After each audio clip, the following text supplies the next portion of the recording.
खुरुमजरी मयामबो channel असिबु नुंसिबिदुना subscribe तौबिरंबा अमदी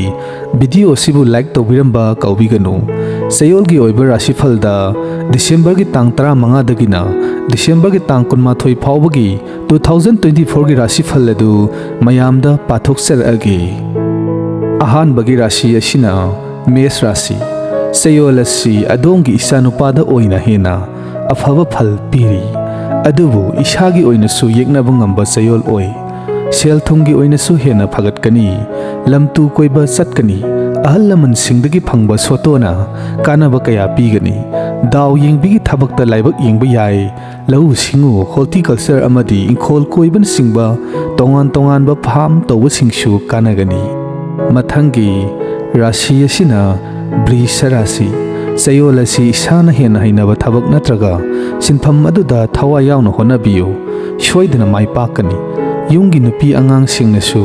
अदोंगी तुंगदा लेप्तुना हेना मतेंग पांगदबा मतांगनी cell थुम Marang Kine लाकनी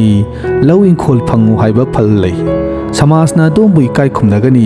मपालंगा समनबा करबार तौबा पक्नै अदुमकपु अनौबा करबार तौबदी कया पक्नबा ओइदे मथंगी राशि असिना मिथुन राशि चयोल असि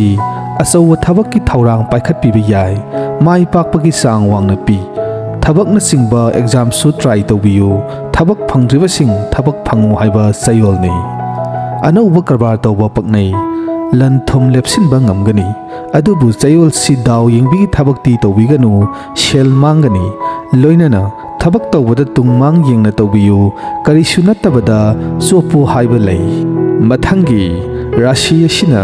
कर्कट राशि चयोल असि सिविल सर्विस एग्जाम की होनबा याबा होनबियो अंगम मथौ अमदी मथक थोंबा सिंगना चानबिगनी लैंगा का मरी लेनबा थबक तौबदा कानबा अमदी ओइजोइ थक फंगनी वानों खोनोंबगी थबक मंगल लोइबा फल पीरी मही मसिंग तमलिबा सिंगसु कानगनी इथक थोंबा सिंगा अफबा मरी लेनगनी अदुबो अनौबो फार्मिंग तौबदी पक्नदी तौबिगनु हक्सांगसु कया नुंगाइरोइ मथंगी राशि असिना सिंह राशि चयोल असि अदोंगी ओइनदी सूरी नोमलिबा बखै कानबा चयोलनि इंखोल कोइबा अमदी हैरांग लेरांग थाबा मपुंग ओइना पक्नै फार्म तौबसु कानगनी समना चयोल सिदि इसागी पांगल सिजिनदुना तौबा थबक्तना हेना कानबा फंगनी मसिदगी इसागी इनकम सु मरांग काइना फंगनी अदुबु करबारगी थबक्तदी सरक सहिंग खर नाइगदौरि महिरोइ सिंगसु इसादा हई हैनिंगबा पोक्लोइ मथंगी राशि असिना कैना राशि चयोल असि सानरोइ सिंगी ओइनदी लाइबक मपा सुम्बा ओइदे मरम मसिना सानाबुंगदा मितना सिंगना सानाबा मथौ ताइ हक्सांगदी नुंगाइगनी चाबा थकपा हाउगनी नुंगाइबा जर्नी चटकनी मरुप मपांग अमदी मरी मता सिंगी मतेंग फंगनी लोइनना असौ असांग सिंगी चानबी मिएंगसु फंगनी समाजना मसिन मवा चटपा हाइबदु ओइबा ngamgani सेंथौक लंबिसु अदुम फगतकनी मथंगी राशि असिना तुला राशि चयोल असि बुद्धि लौसिंग थोकनी वाखलगी फिबमसु हेना फगतकनी अनौ अनौबा आइडिया पुथोकपा ngamgani लाइक लाइसु तंबदा हेना खोंजेल यांखतकनी इसागी मही मसिंगदा संखोना होनानिंगनी करबारगी लाइनदसु अदुम साउखतकनी अफब मरु मपांग सिंग थेंगनगनी अनौबा फिरोल सेट चागनी अनौबा गाड़ी तोंगो हाइबा फलसु लै युम कै साउ हाइबा लै मथंगी राशि असिना वृषक राशि चयोल असि अदोम हिरम कयादा चौखतकनी अमदी माइ पाकनी हिदानबगी थबकता खोंग थांजिनबिबा यागनी इसादा थौना लेना अमदी पुकनिंग वखल लेताना थबक तौबा ngamgani इसिन इनाउ सिंगा फबा मरी लेनगनी इसाना तौरिबा सिनफम अदुदा हेना चौखतपा ngamgani लोइनना पुंसी महिंगी थाकसु वांखतकनी नुंगाया फबा पुंसी अमदा लेनगनी वखल नुंगाइगनी मथंगी राशि असिना धनु चयोल असि अयाम्बा हिरमदा अयत अपन खरा कुंगदौरी इसाना तौनिंगबा अमदी होनानिंगबा थबकता खुरौ थांगनी अदुबु यारिबा मखै हिरम खुदिंगदा इसागी पुकनिंग वखल मोंग हाबिगनु करबादा सेंदोंग हेना फंगनी सरकारगी थबक तौबसिंगना इसागी ट्रांसफर नत्रगा लोन न चिंगबा तानबा सरक सहिंग नाइगनी सानरोइ सिंगी ओइनसु चयोलसु लाइबक Mopa इसुम सुंगदौरी Mathangi Rashi asina Makar Rashi Chayol asi adom hanadagi hena chakhotpa ngamgani tawru tawruba thabakta laibang mapa chumbada natana wakhalgi mayonsu mapa chungani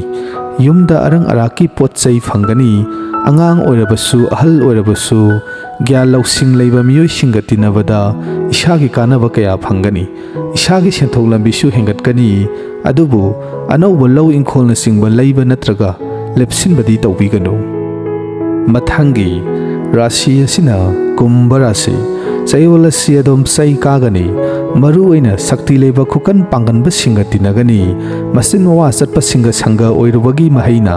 ishagi ahenba lanthum tansinbasu ngamgani thabak tawbada masu tagani transfer amadi promotion gi wasat wanom tawbiba yai pakhang leisabi singi marisu hena phagatkani luhong khongdongba amadi haina singnabada mai pakani budi loksing thokani